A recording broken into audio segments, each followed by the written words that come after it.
All right, man. See if we can. Got any music that we can play? Let me do that. Okay.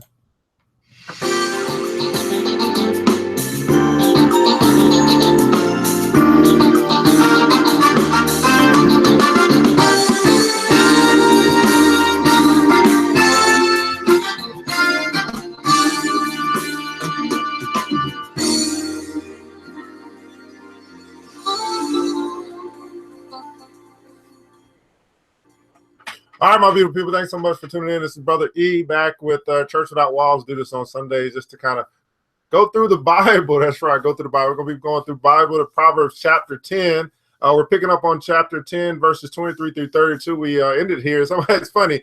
I was moving on to chapter 11. Somebody hit me up, said, hey, did you finish chapter 10? So I had to retrack. I forgot we stopped at verse 22. So we're going through Proverbs chapter 10. Verse 23 through 32 today. So hopefully you got your Bibles. Hopefully you're ready to rock and roll. Good morning, Miss Grant. Thanks so much for joining. And this is what we do, guys. People ask me, well, why you start doing this? Well, the deal is, man, I just try to share with people what has helped me to be successful. That's at the end of the day, that's it. And one of the things that helped me to be successful was actually reading and applying the principles from the Bible. I wasn't a believer in the Bible when I first came across it.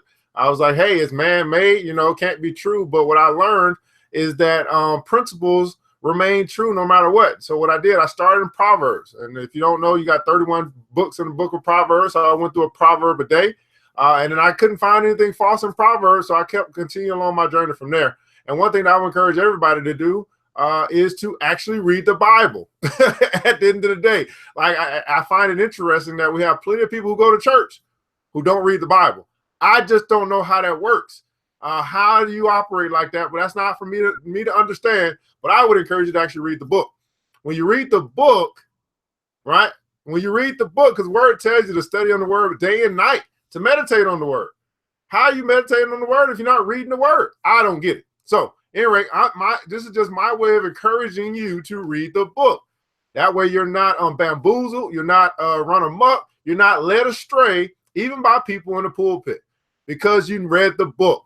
And you know the book, and you understand God's word and what he speaks to you. Because as we know, he can speak to people in a group. He can also speak to you individually. And hopefully you're having a conversation with them each and every day. Well, today's episode of Church Without Walls is brought to you by True Detergent. That's right, True Detergent, black owned and manufactured right here in the Atlanta area.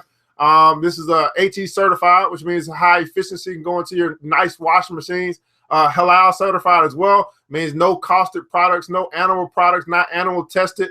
It's a 101 ounce bottle for $15. We're doing free delivery in the Atlanta area. That's right, free delivery in the Atlanta area, free delivery to your doorstep. So basically what that means is you pay $15, get your 101 ounce bottle, you practice what you preach by circulating your dollar right back within your very own community, and all you got to do is make the switch. Because here's the deal, you're going to wash your clothes anyway. And the question is, are you going to make the switch to True and support a black-owned company? Well, you got the opportunity to do that. If you're not in the Atlanta area, we do have a special deal for you as well. We are going to be able to ship out to you as well, no matter where you are. Now, of course, if you're way on the West Coast, a little bit expensive to ship. But we're going to give you $2 off by making an order online. So if you are out of Atlanta and you still want to support your very own brother and sister, well, $2 off for one bottle, so you're gonna get it for $2 off your shipping. So you can actually we can actually hopefully make it even more affordable for us to ship it to your location. So all you got to do is just inbox me your order, and we'll get that thing out to you ASAP Rocky. True Detergent. Make the switch. I also want to let you know of a couple things that's coming up this week that you want to be aware of as far as what Club Millie, ERGJ, and New Black Wall Street is offering this week. We do have our class coming up on Adult Vest. We're going to be teaching you on Tuesday how to fix broke. So if you have a cash flow problem, right? If you find yourself with more money or more month at the end of the month than money, then you might want to attend the class. I'm going to show you how you can actually get your cash flow under wrap. I'm going to be teaching you this Tuesday how to fix broke. Simply just go to this link that's going to pop up here. And go ahead and register, because here's the deal, guys. There's a difference between being interested and being committed to being wealthy. A lot of people are interested. They talk about it all day long, but only a few people who actually register for a class, they're going to learn how to earn. You're going to do that this Tuesday at, I believe it's at 8 o'clock, something like that. Also coming up this Thursday, we're going to be showing you how to get sponsorships to fund your event. Let me say that again, how to get sponsorships to fund your event. In other words, how to get other people to pay for the things that you want to do. That's basically what that means. So if you are a nonprofit, or even if you're a for-profit and you like to host events, like to put events on, but you're having a hard time getting other people to pay for it, we're going to show you how you can get sponsors to fund your event. That's going to be this Thursday. So there's no excuse, guys. At the end of the day, you either want to learn it or you don't, but we're going to make sure that we continue to offer it to you so that you can actually take advantage of some of these wonderful, great things that we're teaching in our very own community. And then also, I want to let you know about on Wednesday. This is Tuesday, Wednesday, and Thursday. Got a jam-packed week for you, all coming from New Black Wall Street and Club Millie. We got the Dow 30 investment session. So if you're a beginner to investing, and you want to learn about this game called Making Your Money Work for You harder than you work for it, we want to join us on Wednesday. On Wednesday, we're going to be talking about the 30 most significant stocks in America, companies that you're familiar with, companies like Nike, Walmart, Disney, Apple, and we're going to be looking to uncover investment opportunities in a fun way. So if you're saying, hey, I want to start learning a little bit about the stock market, and I want to do it in a group setting where I don't feel overwhelmed. Well, we're going to do that on Wednesday, and that's directly geared towards the beginner, the person who's never invested before in their life. So no excuses. You can learn if you like to learn, but those are the offers available to you. So I've told you about how to fix broke. That's going to be on Tuesday. Dow 30 investment session. That's going to be on Wednesday. And how to get sponsors to fund your events. That's going to be on Thursday. Go ahead and share it. Go let people know that they can go ahead and sign up and register. And if you have a problem with the links, all you got to do is go to www.ergj.net, www.ergj.net to sign up for the class that's right for you. Now, let's do a quick recap as far as where we were in Proverbs chapter 10, because we are on verse 23. But let's go ahead and read verses 1 all the way to 23. And I'm going to read this out of, I got two Bibles. I got the Message Bible and I got the NIV. I think I'm going to read this out of the Message Bible just so we can get to verse 23 and we can start from there. But it's talking about the wise sayings of Solomon.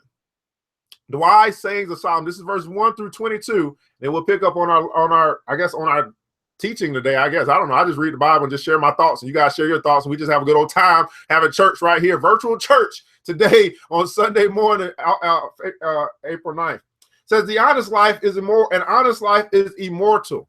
An honest life is immortal. It says the wise son makes a glad father. A wise son makes a glad father. A stupid son makes a sad mother. A stupid son makes a sad mother. Ill-gotten gains, this is verse 2, I believe. It's hard to mess about. Verse 2. Ill-gotten gains get you nowhere, but an honest life is immortal. Ill-gotten gains get you nowhere, but an honest life is immortal. Verse 3. God won't starve an honest soul. God won't starve an honest soul, but he frustrates the appetites of the wicked. But he frustrates the appetites of the wicked. Verse 4. Sloth makes you poor. Are you lazy? Sloth makes you poor. Do you have a suspect work ethic? Sloth makes you poor, but diligence brings wealth. Everybody put in the comments below, diligence brings wealth. Hey, what's going on, Mr. Millions? Millions in the building. Cookie Price in the building. Thanks so much for joining. Everybody put in the comments below, diligence brings wealth. And I like, I'm a financial educator, so I like when I come across these things about money, I'm like, man, God is trying to tell us something. So I had to ask myself when I read this, am I lazy? Am I causing wealth to be distracted or to not be attracted to me because I'm lazy? I have a bad work ethic. I'm not willing to get out and do the work. I'll talk all day about something, but I won't actually go physically do it. Idle chatter leads only to poverty. Or am I diligent? Am I consistent? Do I show up? Question you got to ask yourself: if you're looking to get out of debt, you're going to build wealth. Are you lazy or are you diligent? That's something you got to be honest, because it also says an honest life is immortal. So are you even honest with yourself as it relates to your work ethic? I'll be trying to move on. Let me move on. Make hay while the sun shines. That's smart. Go fishing during harvest. That's stupid. Make hay while the sun shines. That's smart. Go fishing while the harvest. That's stupid. And it says in the NIV, he who sleeps in the harvest is the son who causes shame. Verse 6, blessings accrue on a good and honest life. Blessings accrue on a good and honest life. But the mouth of the wicked is a dark cave of abuse. The mouth of the wicked is a dark cave of abuse. Verse 10, a good and honest life is a blessed memorial. A wicked life leaves a rotten stench. A good and honest life is a blessed memorial. A wicked life leaves a rotten stench. I believe this is verse, I don't know what verse I'm on. Wise heart, on verse 8. A wise heart takes orders. An empty head will come unglued. A wise heart takes orders. An empty head will come unglued. Verse 9. An evasive eye is a sign of trouble ahead, but an open face-to-face meeting results in peace. An evasive eye is a sign of trouble ahead, but an open face-to-face meeting results in peace. The mouth of a good person is a deep, life-giving well, but the mouth of the wicked is a dark cave of abuse. The mouth of the righteous person is a deep, life-giving well, but the mouth of the wicked is a dark cave of abuse. Verse 13 or verse 12, and I think is very important here. Hatred starts fights. Hatred starts fights, but love pulls a quill over the bickering. But love pulls a quill over the bickering. Are you a peacemaker or are you a trouble starter? Hatred starts fights. Are you always looking to argue? Are you always looking to have a different opinion? Are you playing devil's advocate? I find that interesting. Are you playing devil's advocate? Always looking to find a reason not to agree. Or are you pulling a quilt over bickering? Do you start fights or do you stop them at the end of the day? Are you a person that starts fights or are you a person that stops them? Something to think about. This is from the book. I just read the book. All right. You'll find wisdom on the lips of a person of insight, but the short-sighted needs a slap in the face. Do you need a slap in the face? You'll find wisdom on the lips of a person of insight, but the short-sighted ones, they need a slap in the face. The wise accumulate knowledge, a true treasure, but know-it-alls talk too much, and they are a sheer waste. Know-it-alls talk too much, and they're a sheer waste. Now, let me ask you this, guys. Do you find yourself around some people who just know it all and talk so much, but they're never in a position to listen? Know-it-alls talk too much, and they are a sheer waste. This is from the book. This is from the book. Now, the wealth of the rich is their bastion. The poverty of the indignant is their ruin. The wealth of the rich is their bastion. The poverty of the indignant is their ruin. The wage of a good person is an exuberant life. An evil person ends up with nothing but sin. The road to life is a disciplined life. Ignore correction and you're lost for good. The road to life is a disciplined life. Everybody put in the comments below, disciplined life. The road to life is a disciplined life. An evil person, ignore correction and you're lost for good. I think we come across so many people who will ignore correction. I think it's called pride, right? For some reason, there's so much pride in their life when it comes to what they're doing, when it comes to their business, when it comes to the way in which they operate in their family, the way in which they as an employee, they ignore correction. They don't want anyone to help them become better. Ignore correction and you're lost for good. Are you a person that got to a point where you're saying, I'm grown, meaning that you don't need to listen to nobody? So many people. I'm grown. Really? Okay, what does that mean, actually? You're grown. I mean, what does that mean? What does that actually mean? Other than you're older, you got some age on you, but at some point in time, you got to realize in your life that you can learn from anybody. Everybody put that in comments below. I can learn from anybody. Out of the mouth of babes, it says in the Bible sometimes, right? So have you gotten to a point in your life where you're not listening to anyone anymore? You're not accepting correction for your life? It is what it is. Is that what they say? Something to think about. Liars secretly hoard hatred while fools openly spread slander. Man, my goodness. Verse 19. The more talk, the less truth. The more talk, the less truth. The wise measure their words. The wise measure their words. And it says in the Message Bible, NIV, it says, I'm sorry, in New King James, it says, but he who restrains his lips is wise. He who restrains his lips is wise. So twice in this chapter already, it's talked about people who talk too much. They just ramble, babble, chatter, have so much to say. But it says the wise measure their lips. So I would venture to say that the person who has so much to say all the time is a fool. I'm just saying. The wise measure their words. The more talk, the less truth. That's what the good book says. In the multitude of words, sin is not lacking. In the multitude of words. So let me ask you this.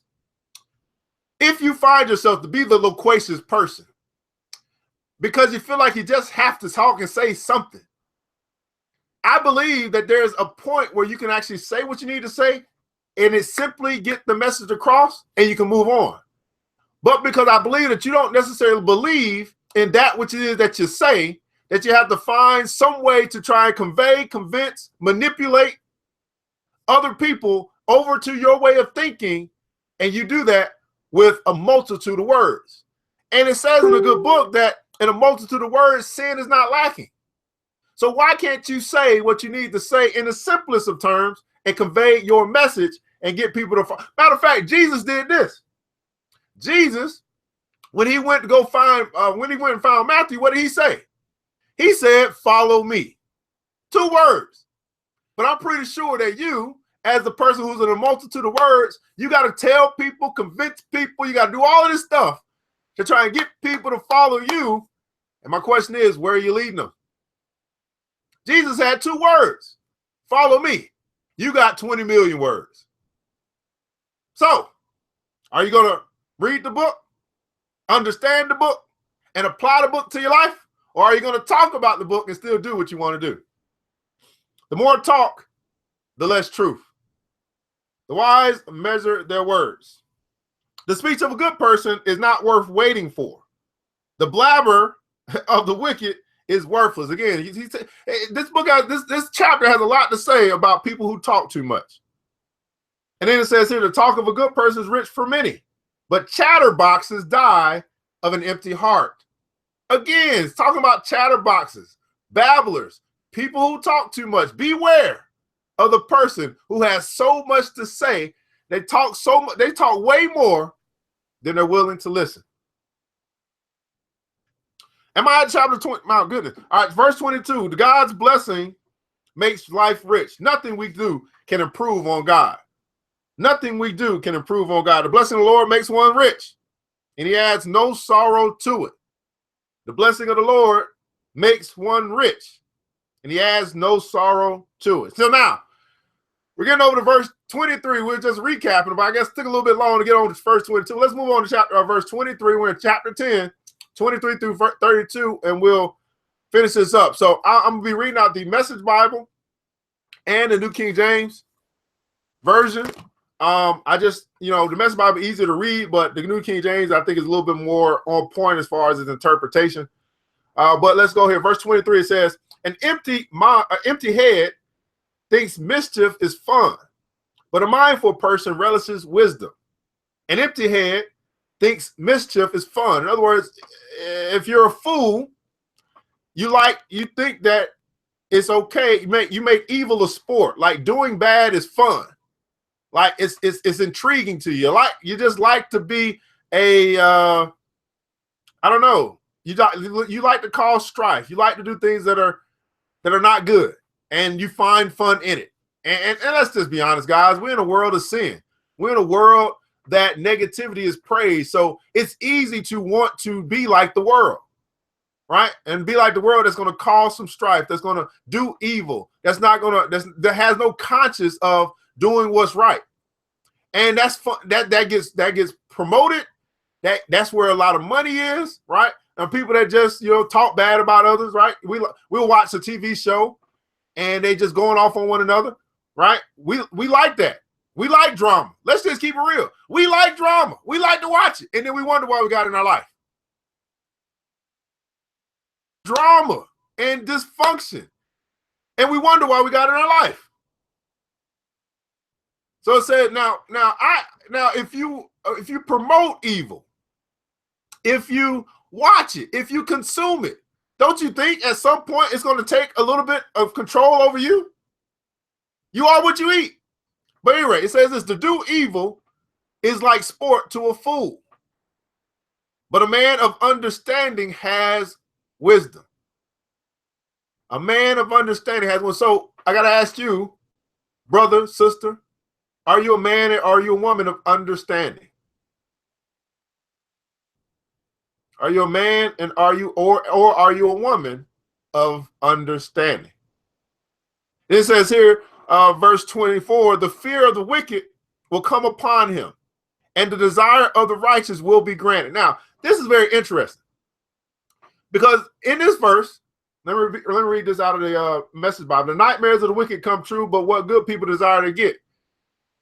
What it says to me is this, and you guys share your interpretation. But whether you are evil or whether you're good, right? It says to me that this is a principle. What you want, what you really desire, what's inside of you, you're going to get. Now, I find this interesting because I see it in my life. And you tell me if you see it in yours. When I really wanted marijuana, I got it. It was easy to get. When I wanted to puff and pass, I got it. It was easy to get. When I wanted to get some alcohol for my system, it was easy to get, right? But then I found the opposite. When I desired to build wealth, guess what I did? I built it. When I desired to get this new job, guess what? I got it. When I desired to get a new car, guess what? I got it. So I think regardless of whether you are good or bad, there's some principle that has to do with desire, want, will, that if you truly have a burning desire for that which it is that you want, you will get it, whether it's good or bad. So a blessing could also be a curse. Because while you're on the wicked side of things, wanting wicked things, and you getting them, you consider to be, I'm blessed, right? Oh man, I really got this thing. I wanted it, I got it. You consider it to be a blessing, but that blessing really is a curse because you got what you wanted, but it's leading you towards a path of destruction. But while you're on the other side, you're wanting, desiring good things, you're getting those good things. Those are really blessings because they lead you towards a path of eternal life. So now the question isn't what is it that you're getting? The question more so is what is it that you want in your heart? Truly want. Not what you say you want, right? I know we all say we want certain things, right? We want money, we want power, we want, we want to get out of debt. A lot of people talk about what they want. I'm not talking about what you talk about. I'm talking about what you really, really want. Because wherever you are right now in your life, there are signs that point towards you getting in your life exactly what you wanted. So what is it that you really want? What is it that you really desire? Matter of fact, here's a better way to ask you this. What are the things that's on your mind so consistently? You can't shake them. It's like it wakes you up. You go to sleep with it. What are those things? Those are the things that you really want. Now, you got to ask yourself, if I go to sleep, for example, let's just keep it real. If you go to sleep thinking about wanting some woman to have sex with her, right? If you go to sleep and you wake up thinking about this woman that you want to have sex with, right? Those are the things but you could be talking all this other stuff throughout the day, but you wake up, you go to sleep, you wake up, you go to sleep with this woman on your mind. Don't you think eventually you're going to find yourself going down that path? So Raquel, you said you want to sow it. Did you get Raquel? Raquel is a good example of this because Miss Hill, Oh, I wish I could have you on the show this morning. Ms. Hill, last I talked to her, I think it was about 2 weeks ago, roughly, something like that. She wrote down, we had a conversation. She was like, she's like a creative person. And she was like, I really need this sewing machine because she got all this, all these fabrics and stuff. She want to do some stuff with some sewing. I don't know. And so she wrote it down on her grocery list, the things that she wanted, right? Her little list. I was like, okay, cool. You really want it? So I was like, what kind of machine you want? Blah, blah, blah. How about she called me like a week later? It was like, I got my sewing machine. I was like, well, what do you mean you got your sewing machine? I'm thinking, okay, you went to Walmart, you went somewhere, you went and bought it. She's like, no, I got my sewing machine. It just came to me. I think she got it from somebody was selling something. Maybe it was a garage sale. I don't know where it came from. But my point is this. She wanted the sewing machine so badly, or had a desire for it on the inside, that it prompted her to easily write it down on a list of things that she wants. And then magically, I don't know how this works, but it works. It came to her sooner than she thought. So let me ask you guys this. Those that are watching right now, those that are paying attention to what we're saying, because this is the universal law. I don't know why it works. I don't know how it works. I don't care. I just know that it works. What's something that you've had on your list of things that you wanted to acquire, do, be, or have, and then all of a sudden, you got it? Name something for everybody that's watching right now. I want to prove this true to those who don't get this principle, this law of life, this law of the land, the law of the universe. You wanted something. You wanted it badly enough that you wrote it down or that you told somebody else. And then all of a sudden, you got it. It came into your life. Let me share something with you. This happened to me let's just say about 5 years ago. I think about 5 years ago.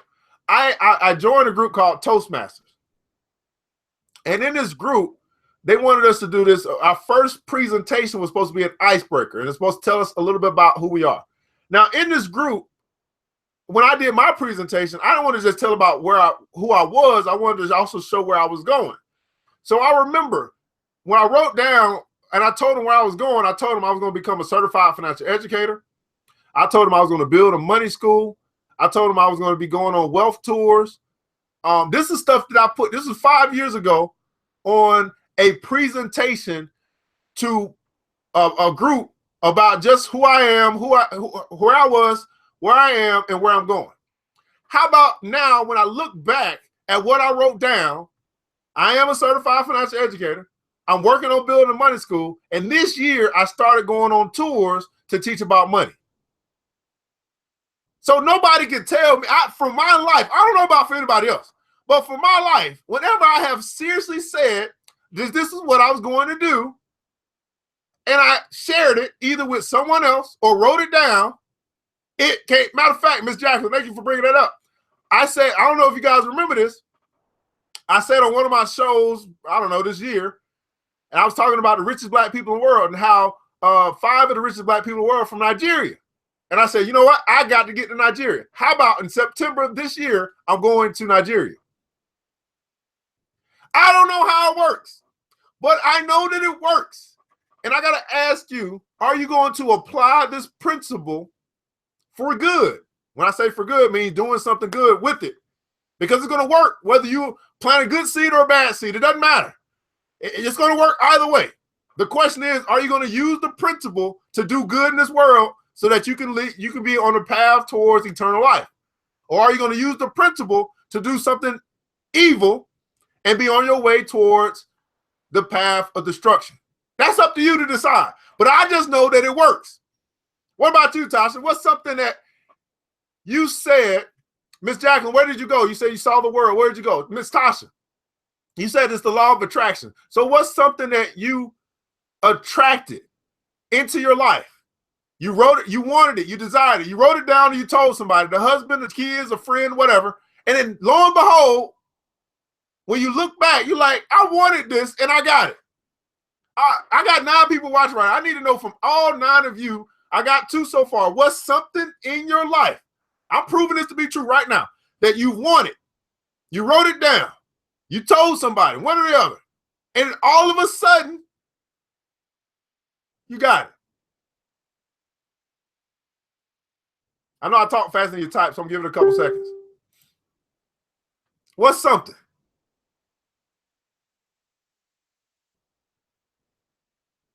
What's something? This is Church Without Walls, guys, and this is what happens when we just go through the book. You know, it says where two or three are joined together in his name, there he is. And I believe right now some lives are being changed because they're understanding this law, and all they got to do is work the law. The law is not going to change. You might change, but the law is not going to change. So Sasha said this: a fast sale of my last home sold in less than a month. Woo! Look at this thing here. Look at this here. What is that? To be a religion reporter. Okay, I don't know what that is, but so how long ago did you want to do that? And then how quickly did it happen? I don't know what it is, but hey, it is. You saying it worked to be a religion reporter. Interesting. Let me read this again. The fear of the wicked will come upon him. Why? Because obviously he's thinking about what he's fearful of all the time.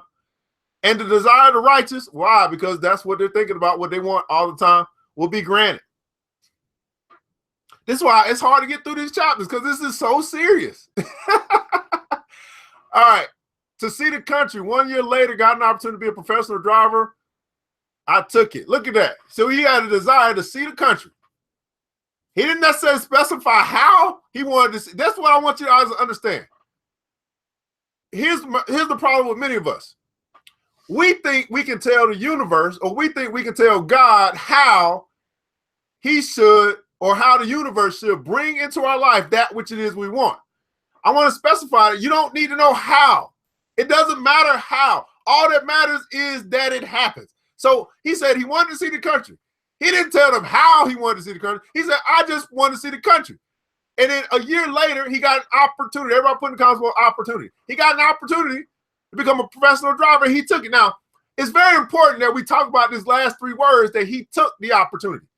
Because he could have just said, no, I don't want to be a driver. That's not for me. I don't want to see that opportunity. But if he didn't take the opportunity, he wouldn't be seeing the country, which that it is that he wanted to do in the first place. So obviously, Mr. Buchanan must have saw, well, dang, this is not only the opportunity to drive, but this is an opportunity for me to do that which it is that I wanted to do, which is see the country. And how many of you are passing on opportunities repeatedly, opportunities that God himself is bringing across your path that's going to help you facilitate the things that it is that you say you want, but then you pass on the opportunities to do what he's giving you to do so that you can have the things that you say you want to have.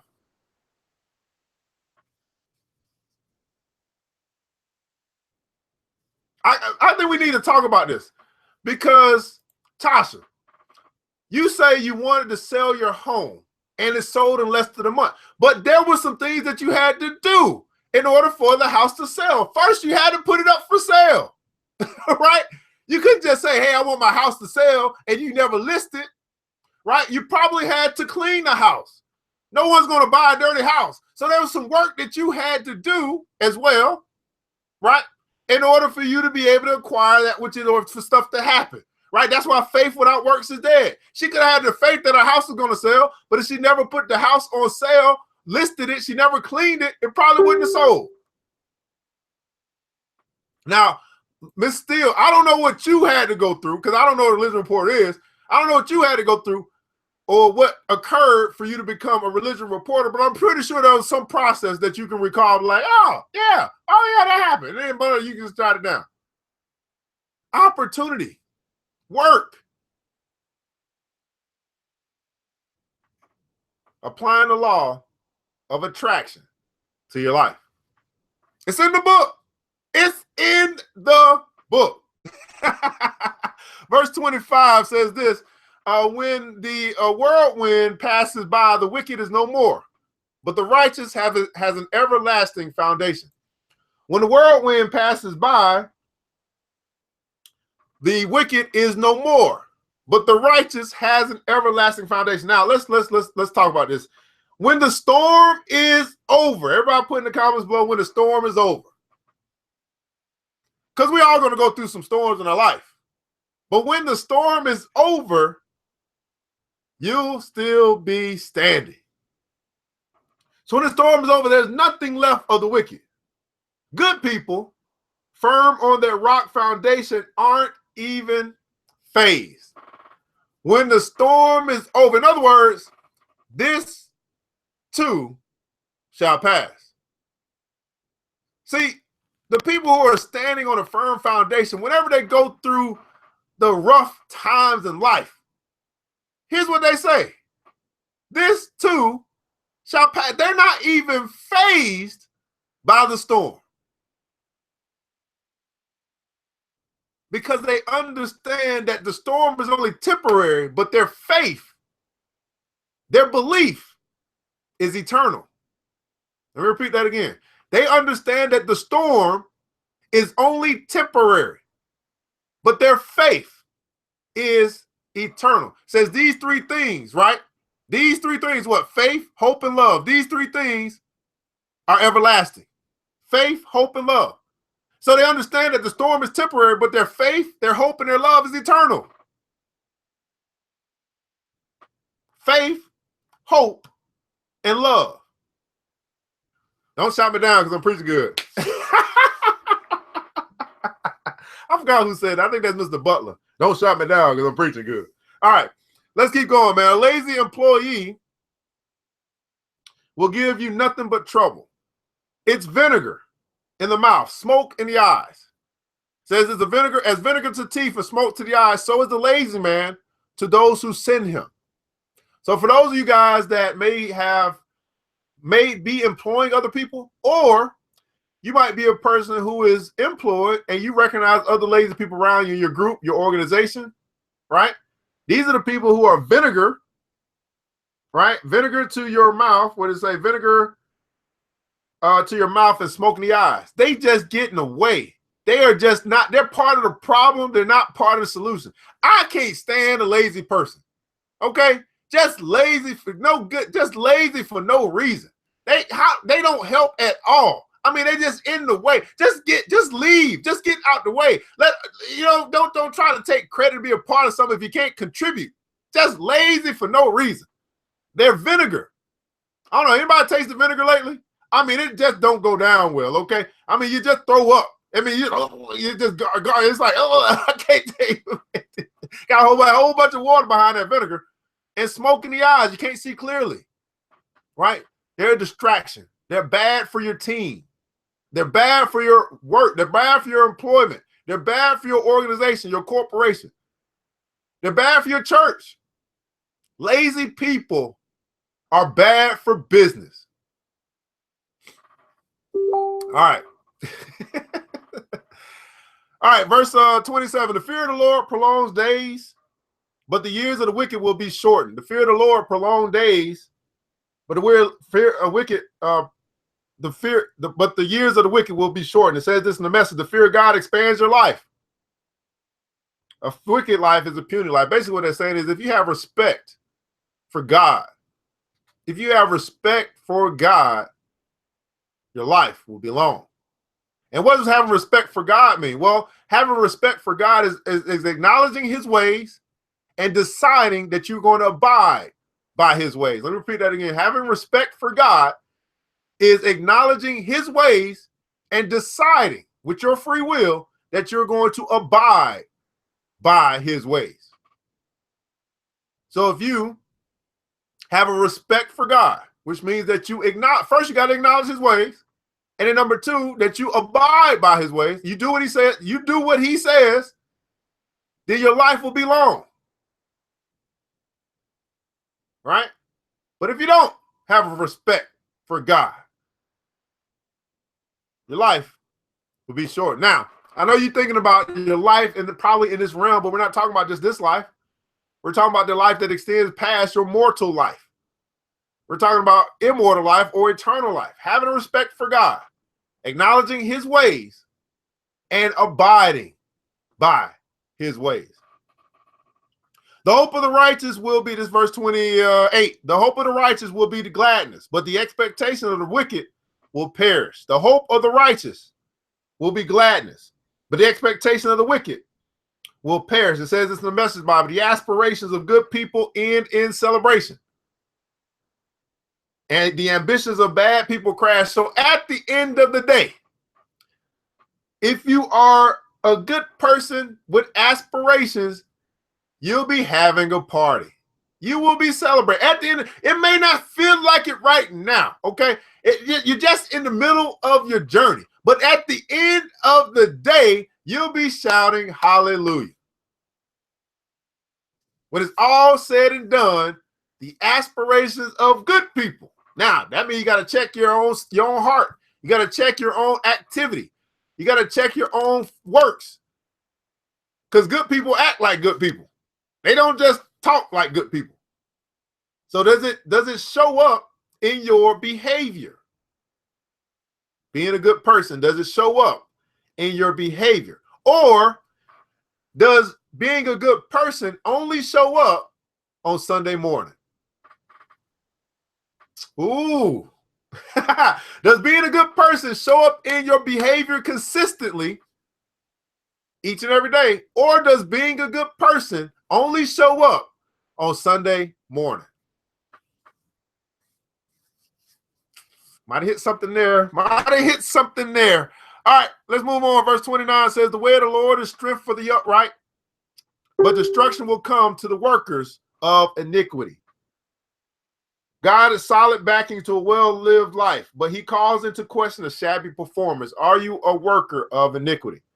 And then the last three verses here, the righteous will never be removed. The righteous will never be removed, but the wicked will not inhabit the earth. Everybody put in the comments below, I will not be moved. The righteous will never be removed. Good people last. They can't be moved. The wicked are here today and gone tomorrow. The wicked are here today and gone tomorrow. But the perverse tongue will be cut out. The lips of the righteous know what is acceptable. It says here, a person's mouth is clear fountain of wisdom. A foul mouth is a stagnant swamp. And that just goes back to us understanding that the power of life and death is in the tongue.